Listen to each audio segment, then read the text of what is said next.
gli aspetti psicologici nel percorso universitario e aggiungerei non solo.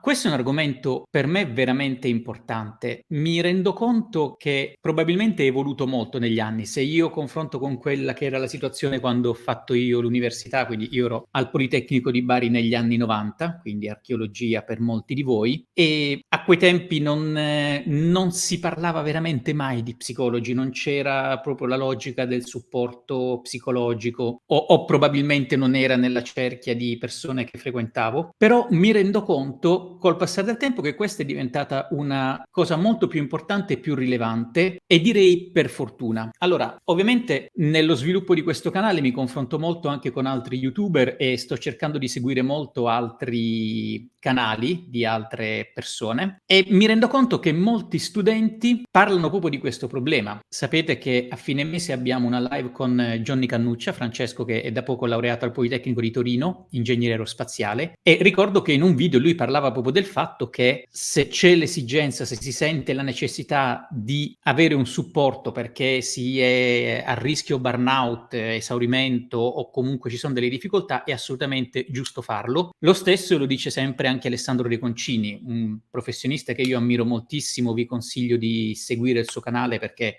parla veramente di tanti argomenti in maniera molto strutturata e ben organizzata. Ecco, io ho scoperto anche nella mia vita l'importanza del farsi aiutare e soprattutto l'importanza del riconoscere che ci si debba far aiutare. Io ho sempre pensato degli psicologi non benissimo. Non so se la conoscete, c'è una scena di uno dei film di Checco Zalone quando in un colloquio a scuola presentano, dice lei chi è? La psicologa, lui scoppia a ridere e dice no vabbè questi non capiscono niente. Oggi, a quasi 51 anni, posso dire che una psicologa mi ha veramente trattenuto dal baratro perché nella mia situazione particolare, una separazione molto problematica, conflittuale e tutto, per fortuna ho sfruttato l'occasione che mi è stata data in azienda perché nell'azienda dove lavoro c'è la possibilità di richiedere un sostegno e le prime 4 o 5 sessioni sono pagate dall'azienda, non c'è bisogno di chiedere niente, ci sono questi professionisti che sanno se tu ti rivolgi a loro, loro hanno il primo pacchetto di 4 incontri sovvenzionato, quindi in azienda c'era la lista di questi, una dozzina di psicologi a cui poter fare riferimento, ne ho selezionata una e devo dire che questa persona mi ha letteralmente preso per i capelli, mi ha veramente aiutato ad attraversare un periodo che non è ancora finito, ma che ha un significato completamente diverso adesso, soprattutto grazie al suo supporto. Ecco, questo mi ha fatto capire l'importanza, uno, di accettare che probabilmente c'è bisogno di un confronto esterno, perché soprattutto se si ha magari un background come quelli da ingegneri dove dobbiamo risolvere tutto noi, ci facciamo carico tutto noi, tutti gli altri ne sanno meno di noi, l'idea che ci possa essere qualcuno a cui far riferimento non è banale da accettare, anche perché da problem solver noi crediamo che lo psicologo sia lì per risolvere il nostro problema, quindi diciamo come fa questa a risolvere un problema che conosco bene io e quindi se c'è qualcuno che può risolverlo sono io. Dall'altro lato c'è anche tanto ego, tanti problemi di autostima, che diciamo ma come è possibile devo dover andare da uno psicologo, no? Visto in maniera negativa. Invece vi assicuro che credo che sia uno dei passaggi più utili e importanti se fatto bene e mi rendo conto che con quella che è la situazione di stress oggi per tutta la situazione attorno a noi, le condizioni al contorno, per quella che è il livello di stress che si può raggiungere in certe situazioni all'università, perché comunque è molto sfidante, non è per niente semplice. Ecco, io credo che sia assolutamente una buona idea fermarsi, confrontarsi con qualcuno, cercare se ci sono dei percorsi o delle persone con cui confrontarsi, poi uno può anche iniziare a vedere, parlare, capire se è la cosa giusta da fare o meno, però credo che si debba fare assolutamente senza minimamente vergognarsi, non è che uno deve andare sto andando o farne pubblicità, però credo che sia assolutamente un punto da considerare seriamente e lo consiglio, nel senso che se vi sentite in un tunnel o sotto stress o il discorso dell'essere fuori corso, la paura dell'avvicinarvi alla fine del periodo degli studi, di affrontare il lavoro, ma anche situazioni challenging all'interno della carriera. Io mi sono avvicinato da questa psicologa a 47 anni, quindi non è che avessi risolto tutto quanto. Ecco, secondo me va assolutamente fatto e fatto con la massima serenità. Poi uno decide se continuare o meno, se è una cosa che gli porta o meno valore, però veramente consideratelo seriamente. Una nota divertente, stavo accennando prima nel gruppo Telegram a cui vi consiglio di iscriversi perché c'è il link nel banner del canale YouTube. Siamo già una sessantina di persone e insomma ci confrontiamo quotidianamente sui vari argomenti del canale. Allora, all'università io ho studiato ingegneria, mi sono laureato in ingegneria elettrotecnica, Politecnico di Bari. Ricordo ancora che l'esame di macchine elettriche, uno dei mattoni interminabili del corso di studi, avevo questo amico Giuseppe con cui ho preparato metà degli esami, eravamo a casa sua, finiamo di leggere questo tomo incredibile di appunti presi a mano, veramente un esame immenso, e io ricordo distintamente l'immagine di me che giro l'ultima pagina degli appunti. Noi la procedura era che finiti gli appunti poi iniziamo a riprendere, a riorganizzare tutto, invece io finisco l'ultima pagina della prima rilettura degli appunti, chiudo il quadernone ad anelli, e ricordo anche qual era, e saluto Giuseppe, io vado, e fa, ma dove vai? Chiudo. Praticamente mi sono fermato credo per 3 o 4 mesi, cioè proprio a un certo punto ho detto basta, avevo voglia di fare qualcosa che non fosse passare la giornata sui fogli, sui libri, sugli appunti, e avevo proprio l'esigenza di usare in qualche modo le mani. Per farvi ridere ho mandato i moduli per la domanda di arruolamento alla legione straniera, cioè veramente come nei film, ci sono dei moduli, tu li puoi mandare, stiamo parlando degli anni 90, adesso probabilmente la situazione è diversa, e mi ricordo ancora quando mi arrivò il plico di risposta dalla Legione étrangère con tutti quanti i dettagli sugli arruolamenti, gli stipendi, dove andare, cose. Mia madre che mi voleva ovviamente ammazzare perché si trova lei iperpacifista, si trova questo modulo della Legione straniera che arriva a casa, ma io mi ricordo proprio che andavo in quel periodo all'università a salutare gli amici all'uscita delle lezioni, mi dicevano Maria, ma che stai facendo? Perché non vieni? E io dicevo no ragazzi, va bene così, e ho avuto credo che siano stati sì 3-4 mesi in cui non ho aperto libro. Non chiedetemi cosa facevo perché non me lo ricordo sinceramente, probabilmente stavo ai videogiochi o passavo le giornate a zonzo,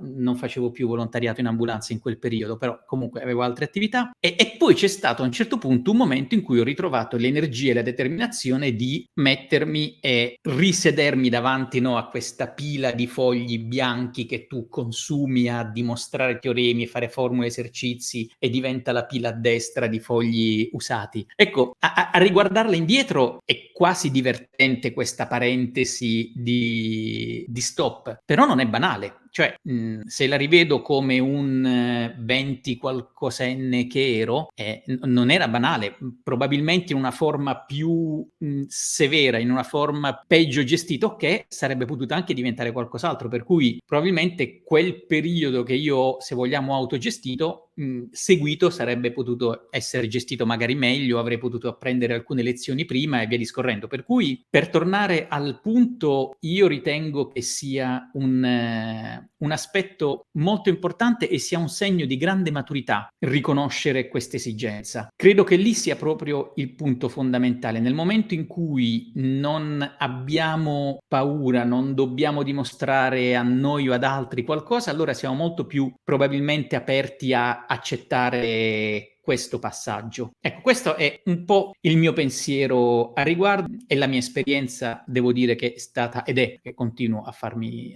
seguire anche in questo periodo, molto positiva. Se per buona parte delle persone normali uno psicologo farebbe bene, non sarebbe il caso di rivedere tutta la struttura del nostro mondo in maniera sistemica, che magari non è normale per noi. Siamo soltanto 821 iscritti, quindi parlare di massimi sistemi no, allora, sicuramente ci sono degli aspetti aspetti sistemici da considerare. A parte che noi abbiamo una visione di un primo mondo molto specifico e molto ristretto. Quello che viviamo noi è il poco per cento dello stile di vita mondiale. Sicuramente si deve fare attenzione a qualcosa. Credo che, e poi si ricollega anche a un argomento che voglio affrontare dopo del benchmark e dei social, credo che sicuramente ci siano delle dinamiche che vanno un attimo riviste. Ci sono moltissimi che si stanno occupando in questo periodo, per esempio, del mondo, no? La società della dopamina, dell'impatto dei social e via discorrendo. Sì, probabilmente sì, non è il settore nel quale mi muovo o del quale ho competenze tali da poter dire, però sicuramente è quello di cui si occupano o si dovrebbero occupare quelli che si occupano della parte sociale, welfare e via discorrendo. Il discorso che metti qui, se siamo tutti stressati e soffriamo di disturbi di adattamento, non è che sarebbe il caso di rivedere il nostro modo di vivere. Allora, siamo anche onesti con noi stessi. Abbiamo problemi del primo mondo, cioè nel senso che lo stress dell'essere fuori corso o dell'avere un problema al lavoro è da primo mondo, perché c'è gente che ha lo stress di non arrivare vivo la sera, c'è gente che ha lo stress del non poter garantire alla propria famiglia di non essere uccisa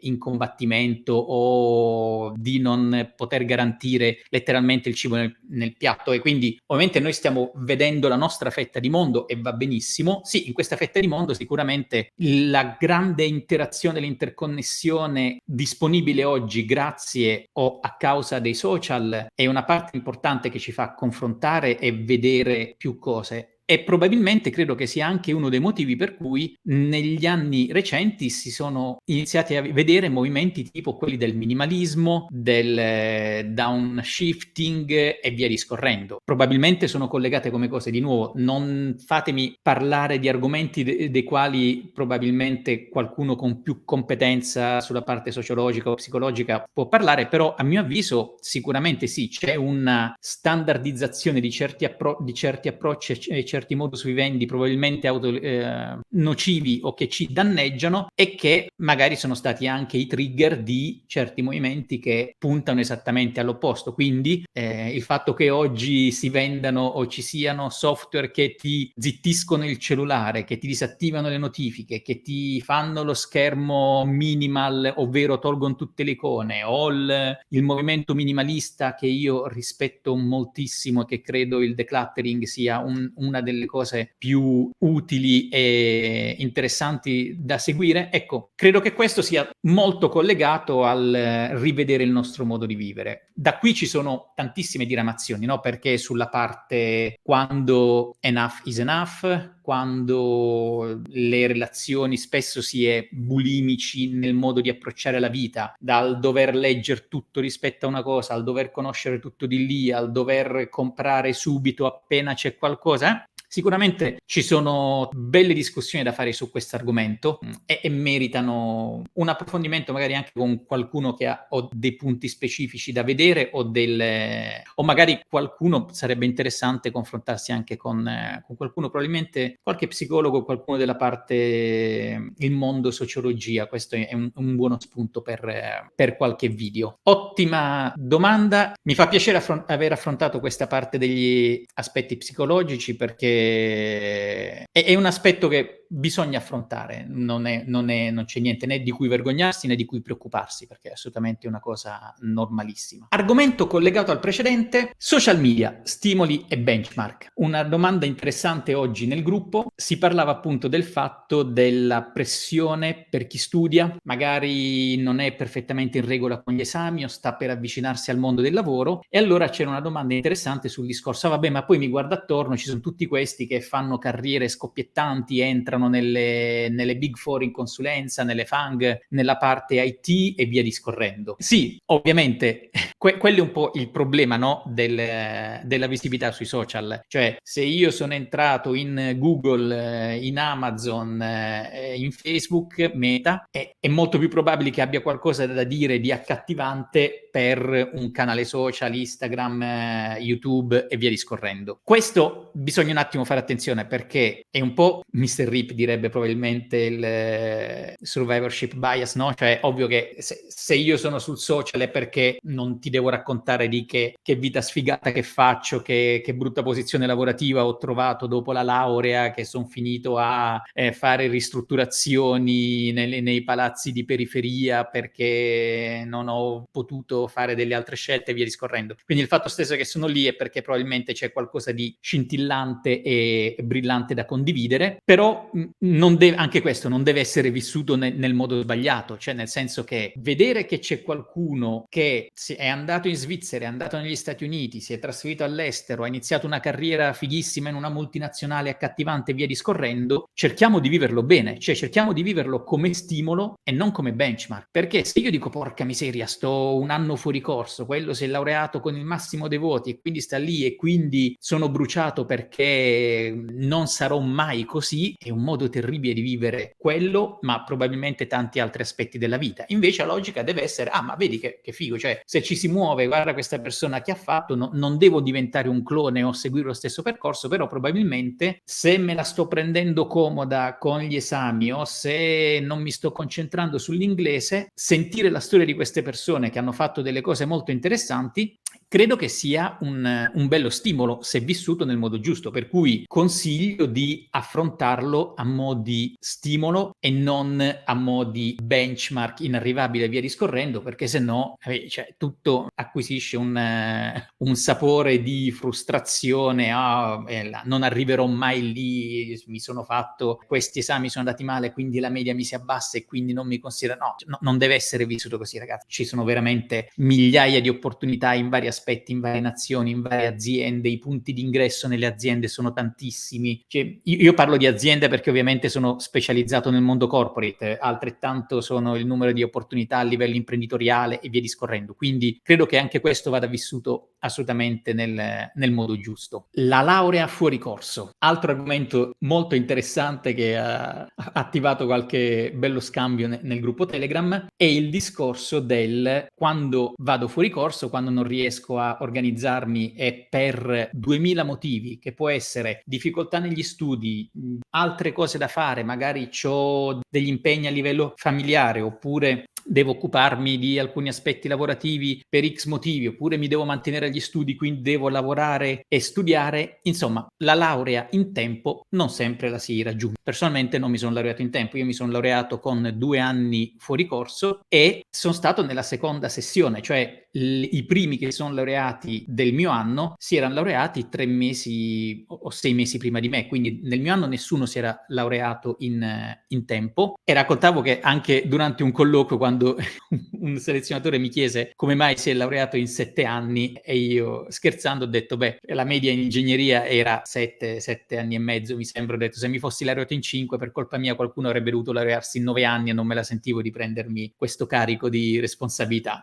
Non so quanto bene l'abbia presa, non mi ricordo neanche se era una delle selezioni che ho passato o meno, però stiamo tranquilli, questo non è un grosso problema. Ovviamente bisogna comunque fare attenzione ad alcune cose, nel senso che se mi laureo in 10 anni perché l'ho presa alla leggera, ragazzi, quegli anni non ce li restituirà mai nessuno e dobbiamo essere assolutamente realisti sul fatto che quando mi approccerò al mondo del lavoro dovrò dar conto di questa cosa, perché l'università, al di là delle nozioni che insegna, che sono una porzione infinitesimale di quello che si impara al lavoro, ed è anche il motivo per cui vedrete che non è così determinante quello che si è studiato per l'intero tragitto di carriera, però il prendere una laurea, il terminare gli studi con un certo voto o in un certo tempo, cosa dice? Dice mi sono preso un impegno e l'ho portato a termine. Ok? Allora, una laurea presa in 10 anni o con il minimo anatomico deve avere dietro un perché. Se mi sono laureato con 4 anni di ritardo perché nel frattempo ho fatto queste altre cose, perché ho dovuto gestire una situazione a casa, allora ha un certo significato. E questo penso sia anche uno dei punti da affrontare successivamente, però magari questo è un altro argomento, no? A livello di colloqui, come gestire questi anni fuori corso o magari altre problematiche nel curriculum, però fondamentalmente il punto è quello, cioè se io ho i genitori che stanno male e devo passare le giornate e il mio tempo libero a prendermi cura di loro, è chiaro che ho una situazione completamente diversa da quello che si può occupare soltanto di stare a casa e studiare o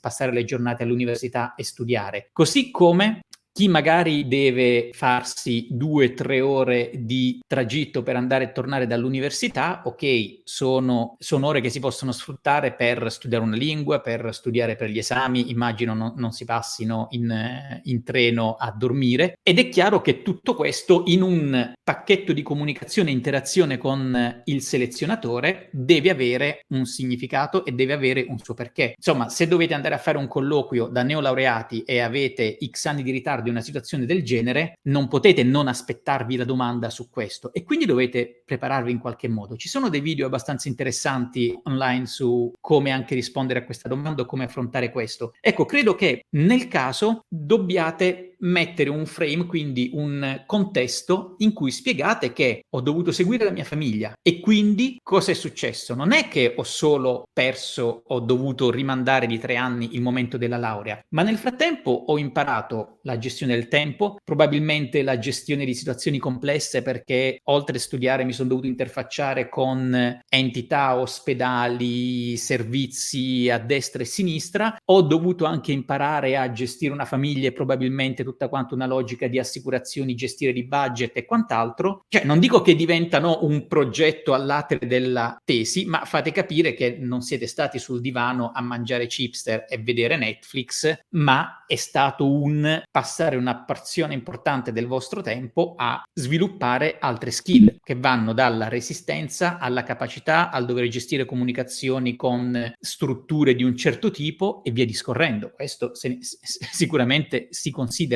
Se avete nel frattempo fatto altre cose, tipo seguite le attività studentesche, le associazioni studentesche, quelli che fanno attività di imprenditoria giovanile che ci sono nei vari politecnici e via discorrendo, quella è roba che magari toglie tempo allo studio in quanto tale, ma porta skill ed esperienze di altro genere. Se avete viaggiato, quelli probabilmente sono le situazioni più facili da rivendere nel momento in cui anche lì impacchettata a livello comunicativo, questo viaggiare in un contesto diverso, in un parte di gestione, organizzazione, esperienza, sviluppo di competenze linguistiche e via discorrendo. Per cui il messaggio fondamentale è: no, non è determinante andare fuori corso. Ovvio che se voglio andare subito dopo la laurea, entrare all'MBA, alla scuola business school più figa e tutto, lì probabilmente sì, avrete un problema, ma lo avrete anche se siete nell'università sbagliata, perché alcune business school hanno addirittura dei selezionatori diversi a seconda dell'università di provenienza e di questo ne parleremo nelle prossime settimane con un ospite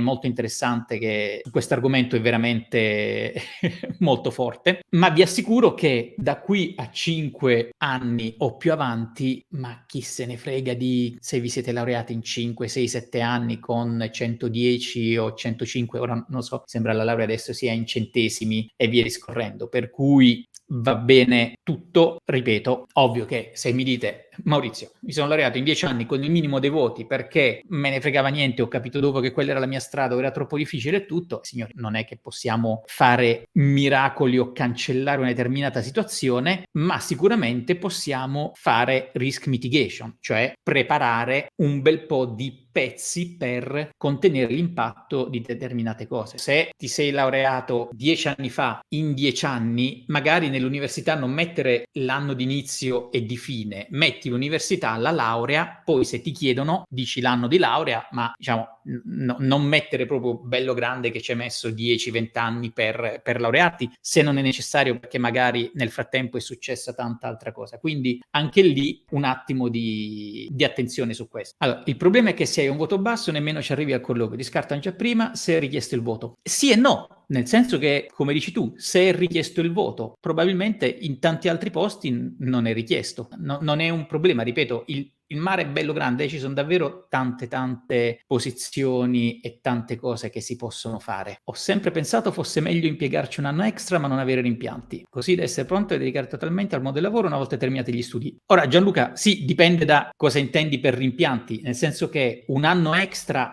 neanche si nota. Il non avere rimpianti, non lo so, questo magari spiegamelo meglio, perché cosa intendi? Che vuoi dici in quell'anno ho fatto più sport, ho viaggiato di più, mi son divertito di più? Sì e no, nel senso che anche qui occhio all'equilibrio, nel senso che quando sei studente universitario, non sei un surfer, non sei un globetrotter, non sei un cioè tu hai preso un impegno per laurearti, che non vuol dire che devi chiudere la vita, anzi, però occhio ai trade-off, perché non ti si sta dicendo tu per tutta la vita non devi fare altro che quello, però probabilmente nel periodo in cui devi fare quello, quella deve essere la priorità. Io mi ricordo, con tutto che, ripeto, non mi sono laureato in tempo, o meglio, non mi sono laureato nei termini previsti, ma decisamente mi sono laureato in tempo. C'erano degli amici che si occupavano avevano iniziato a fare dei lavoretti extra. Allora, se sei a ingegneria, dove già fai una vita veramente di merda, perché insomma, c'è tanto da studiare, tanto da sacrificare, e poi per poche centinaia di migliaia di lire, perché parliamo degli anni 90, passi 2 pomeriggi a settimana nel negozio di computer a vendere componentistica di computer perché ne capisci qualcosuccia, sì, ok, ma a meno che tu non ne abbia bisogno per pagarti l'affitto, e allora lì, chapeau, studente lavoratore è un discorso, ma se lo fai perché vuoi 2 soldini in più per cambiarti l'orologio o per sfizio, no, sei uno studente universitario, cioè hai fatto una scelta e devi fare le scelte in base a quella che è la tua situazione, così come poi da lavoratore, se quelli sono il carico di lavoro e le ore di lavoro, non è che poi diranno ma io oggi c'è l'onda perfetta e vado a fare surf. Sono un po' critico su questo perché, ripeto, senza annullare il resto della vita, però capite che ci sono momenti della vita in cui, no? Cioè, se a un certo punto sei un padre e hai un figlio o una figlia, quella è la tua priorità. È inutile che ci giriamo attorno e per questo poi no, il casco si appende al chiodo e cambiano tante cose a contorno. Per cui sì, sicuramente 1 anno non è un problema, ma se poi invece diventa io da studente universitario l'essere studente è al terzo gradino nelle mie priorità, no, quello è un problema perché mi indica che la gestione delle priorità può essere migliorata. Sì, esatto, prendere spazi per coltivare le proprie passioni, sì, questo va benissimo e sono d'accordo, anzi vi posso dire una cosa che paradossalmente è proprio chi ha altre passioni che sono le persone meglio organizzate. Cioè io ho sempre trovato scuse per non fare sport, tra cui quelle perfette erano ma se tu studi non puoi fare sport. Beh, i migliori studenti universitari che io ho incontrato era gente nella nazionale di karate, gente che faceva nuoto a livello agonistico europeo e tutto perché chi ha iniziato con questa passione dalle scuole medie è cresciuto imparando a gestirsi il tempo e questi andavano come treni all'università e al di fuori dell'università nelle loro passioni proprio perché quando hai qualcosa di importante non vuoi sprecare tempo, quindi probabilmente loro non perdevano giornate a giocare a Duke Nukem o ai videogiochi come facevo io o a letteralmente cazzeggiare perché avevano la passione, una priorità importante, l'impegno, priorità importante e quindi toglievano tutti i tempi morti e quindi andavano come dei treni sia qui che lì. E questo è esattamente,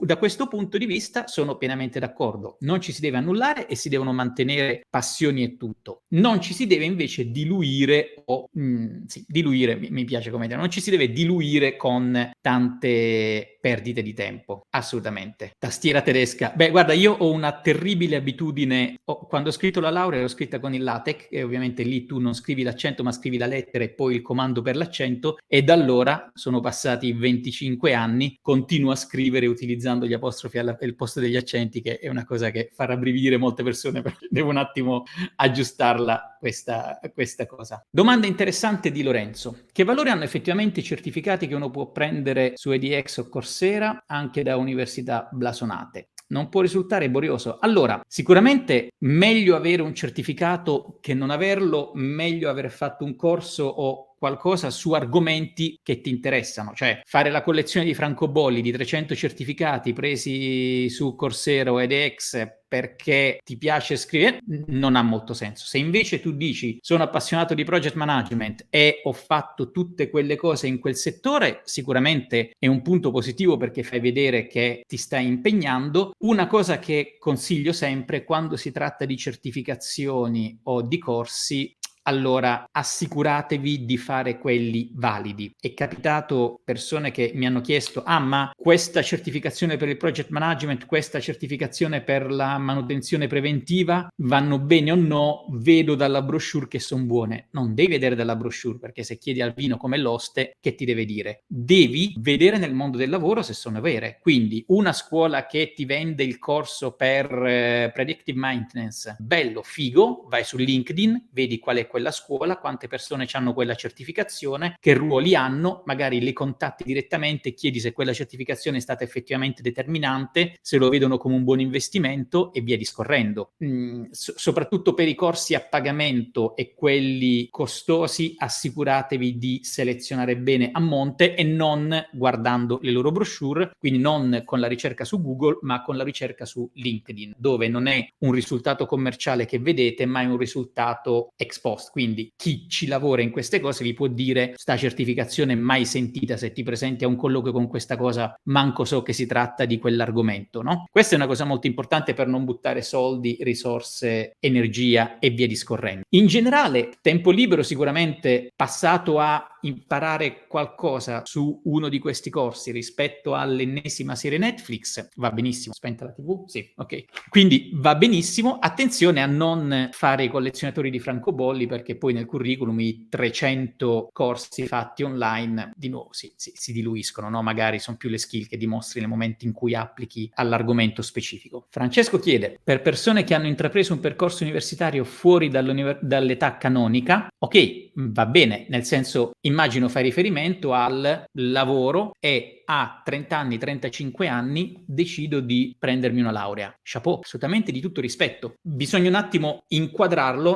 Io ho degli amici, persone in gambissima, un collega inglese, lui il classico inglese che finita la scuola superiore ha iniziato a lavorare in un sito di produzione della mia azienda partendo proprio dall'operatività degli impianti. Grandissimo lavoratore, persona spettacolare, estremamente skillato a livello operativo. A un certo punto si è iscritta all'università, l'azienda ha anche permesso di fare lavoro università, quindi ha dato la flessibilità, si è laureato in ingegneria, successivamente si è preso anche un MBA in università del nord-est dell'Inghilterra e successivamente ha anche iniziato a insegnare all'università, proprio perché in quanto esperto di impianti, produzione e manutenzione in un sito di produzione farmaci, l'università, che collabora con l'azienda e con il sito, lo invitava a fare lezioni. Lui adesso è site head, quindi il massimo del massimo della carriera che poteva raggiungere nella nazione e mi diceva: sai Maurizio, è divertente pensare che mai a 25-30 anni mi sarei immaginato di diventare laureato con un master e poi andare a insegnare all'università, no? Quindi su quello va benissimo, però ecco, questo esempio che vi ho fatto è all'interno di un percorso nello stesso settore. Se uno dice: ho fatto per 20 anni il bibliotecario e a un certo punto decido che il mio settore è la psicologia, mi iscrivo a psicologia perché voglio cambiare, sempre chapeau, però bisognerà, proprio per il discorso di essere assolutamente realista quando approccia il mondo del lavoro, bisognerà considerare che sarà una strada estremamente in salita, ci saranno moltissime difficoltà da affrontare, probabilmente ne varrà la pena se è un cambio di direzione che voglio fare perché le mie esigenze nel tempo sono cambiate. E se invece è un percorso universitario che si inizia per rafforzare la propria carriera in quel settore, tanto di guadagnato, magari cercate anche di capire se l'azienda vi può supportare in qualche modo. La cosa che dico sempre è: considerate se è l'università il posto migliore per acquisire determinate skill. Non diamo per scontato che l'università sia il posto dove posso acquisire skill necessarie per il mondo del lavoro e di applicazione immediata. Molto probabilmente delle scuole di alta altissima specializzazione in un settore, delle business school o delle associazioni di manutenzione o le associazioni internazionali di facility management o di acquisti o di strategic alliance o via discorrendo, se quella è l'area a cui siamo interessati, probabilmente queste associazioni hanno dei percorsi di formazione mirati e specifici parauniversitari che possono essere molto più funzionali allo scopo. Quindi sicuramente nessuno dirà Icche Pollo ti sei messo a 30, 40, 50 anni a studiare, e se qualcuno dovesse dirlo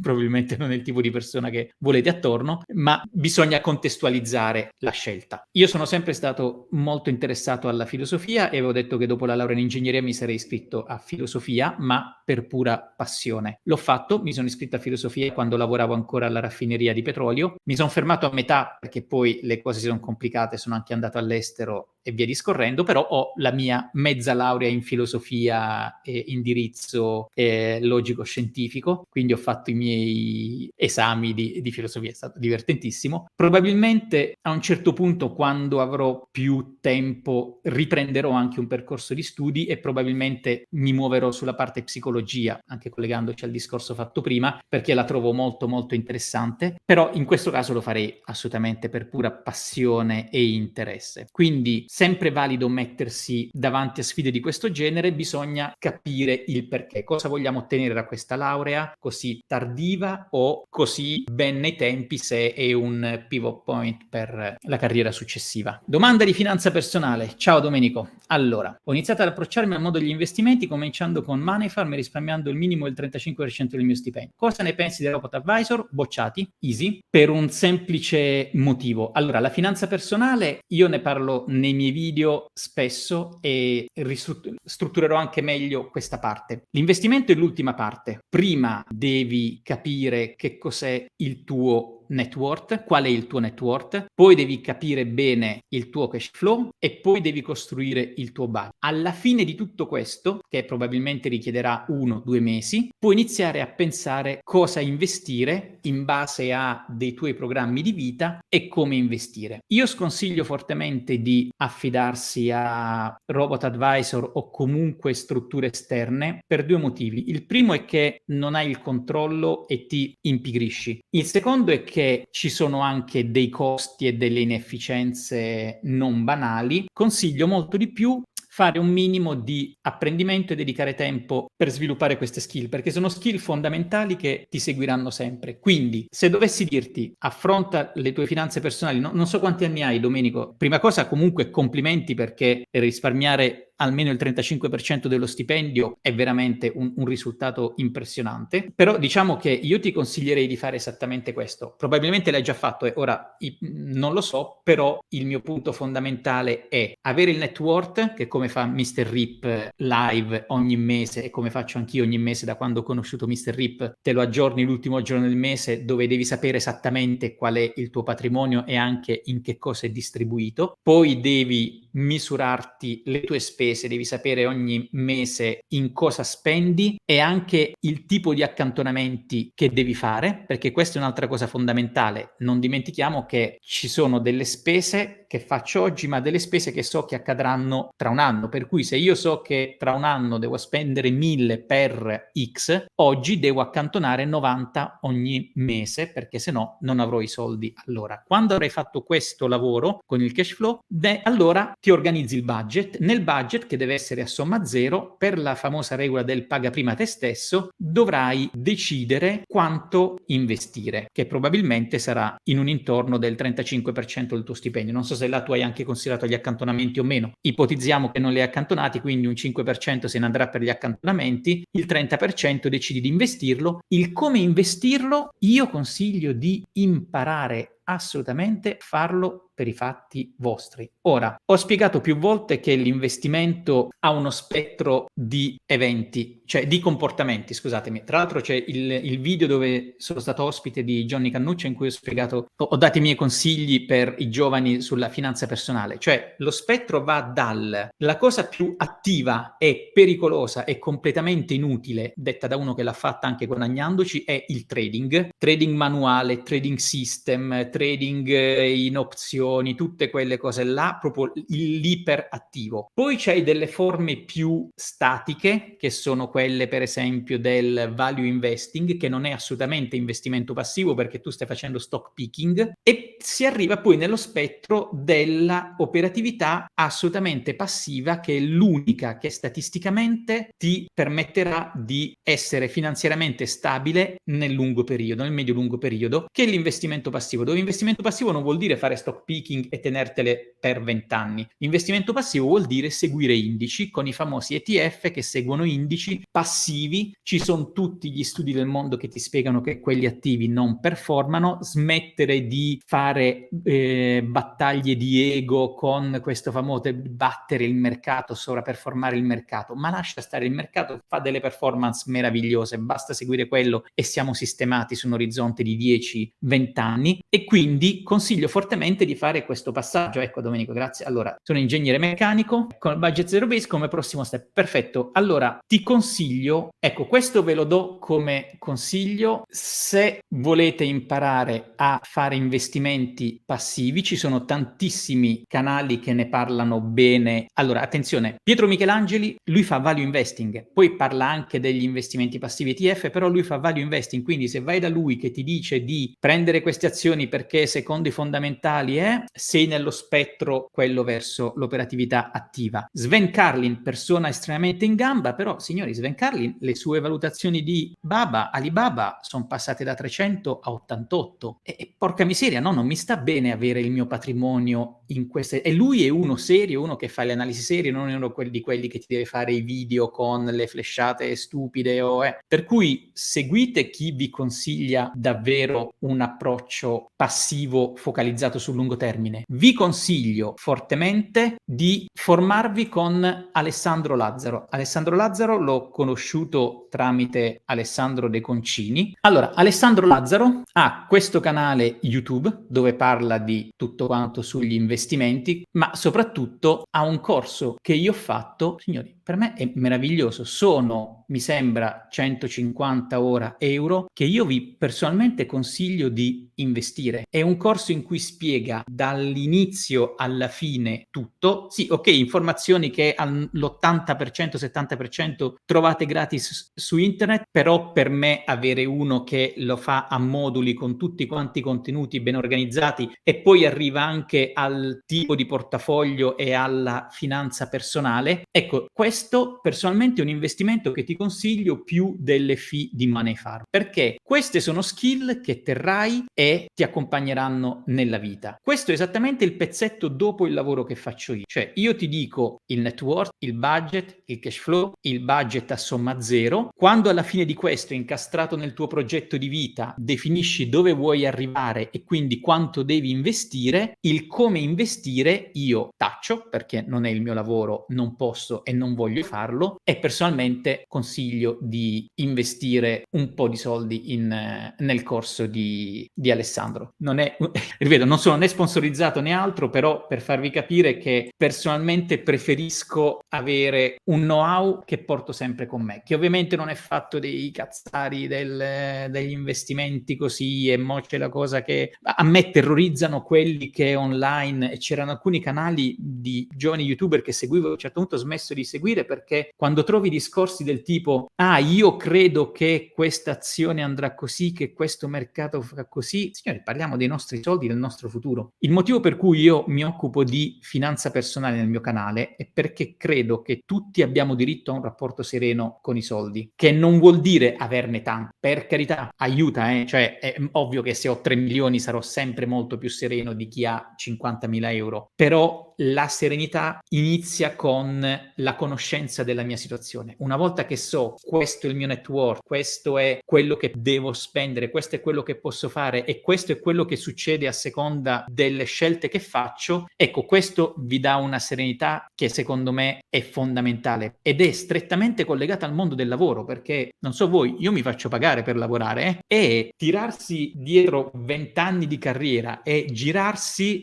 ma dove sono i soldi per perché quando ho avuto la liquidazione da American Express ho fatto la scelta di tipo A invece che di tipo B, o quando ho vinto una causa tanti anni fa con quei soldi li ho spesi in un modo invece che un altro, ad aver avuto determinate nozioni per tempo, la mia situazione patrimoniale sarebbe molto molto diversa, e quello che voglio trasmettere è: acquisite le skill per non cadere in determinate trappole e non fare determinati errori. Quindi sei giovane, 35 anni, io alla tua età ho lasciato il lavoro da manager in Consip e sono andato in motocicletta a Londra senza lavoro, quindi si può essere ancora incoscienti a quell'età, però il saper investire è una soft skill che vi accompagnerà per tutta la vita. Prima l'acquisite, meglio è, acquisitela nei posti giusti con degli istruttori preparati. A mio avviso, al di là dell'infinita quantità di informazioni disponibili online, se volete una cosa strutturata dalla A alla Z, Alessandro Lazzaro è un ottimo investimento.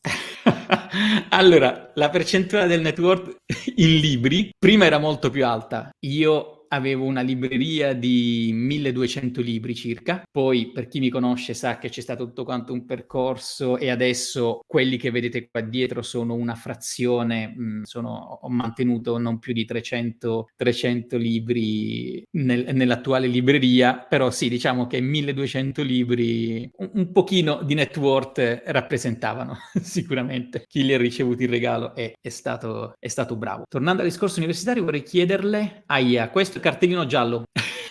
Già c'ho i capelli bianchi che arrivano, il lei, no, si vedono di più da questa, il lei non è consentito. Allora, vorrei chiedere quale sia il periodo migliore per fare un internship, dopo la triennale o anche prima? Io credo che appena ci sia la possibilità di fare un internship vada fatto subito. Probabilmente ci sono molte aziende che offrono anche un internship brevissimo nel periodo estivo. Io per esempio purtroppo ho fatto università, non posso dire a testa bassa perché ho insegnato tantissimo in altre università, ho avuto tantissimi tempi morti, ma mi ricordo il primo anno la mia università era esami, sessione di giugno-luglio e poi niente, c'era il mese e mezzo fermo in cui ti dovevi riposare, poi andando avanti con l'università l'estate veramente diventavano giorni. Per cui personalmente se ci dovesse essere una qualunque esperienza in un'azienda di 1 o 2 mesi nel periodo universitario, ecco, quelle credo che siano cose che aggiungono molto valore, soprattutto se fatte all'estero in aziende strutturate e via discorrendo. Poi magari alcune hanno una soglia di ingresso in base all'età o alle competenze o l'anno dell'università, però lo considererei al più presto. Cioè la logica è sempre quella: fatevi dire di no. Se un'azienda vuole soltanto persone all'ultimo anno della triennale, ok, ma se io dovessi avere la possibilità nel periodo estivo di lavorare o fare un internship invece di non fare niente, è un investimento che consiglio personalmente. E considerate che all'estero è molto normale studiare durante le pause estive o le pause scolastiche, per cui anche quello si crea un vantaggio competitivo a nostro sfavore da compensare successivamente. Allora sì, Domenico, vedi, loro investono in ETF, ma decidono loro quali, decidono loro quando, e in più c'hanno il loro markup. Non ne vale la pena. Io avevo aperto anni fa dei portafogli, delle simulazioni di portafoglio, non soltanto con Moneyfarm, ma anche con altri, perché ripeto, il mio non è un commento su Moneyfarm, è proprio un commento sulla logica della delega dei robo-advisor. No, il costo, il markup e lo spread, magari, cioè, loro hanno una catena di punti su cui guadagnano. È molto meglio imparare ad aprire il conto su De Giro, su Interactive Brokers, passare un paio d'ore a capire come smanettare e farlo per i fatti vostri. Tra l'altro magari metto anche i link perché credo di avere un'affiliazione, così magari ci facciamo pure qualche euro condiviso. Credo che gli argomenti siano stati molto interessanti anche oggi, mi fa piacere. Grazie a tutti quanti per la pazienza e ci rivediamo live martedì prossimo. Ciao a tutti.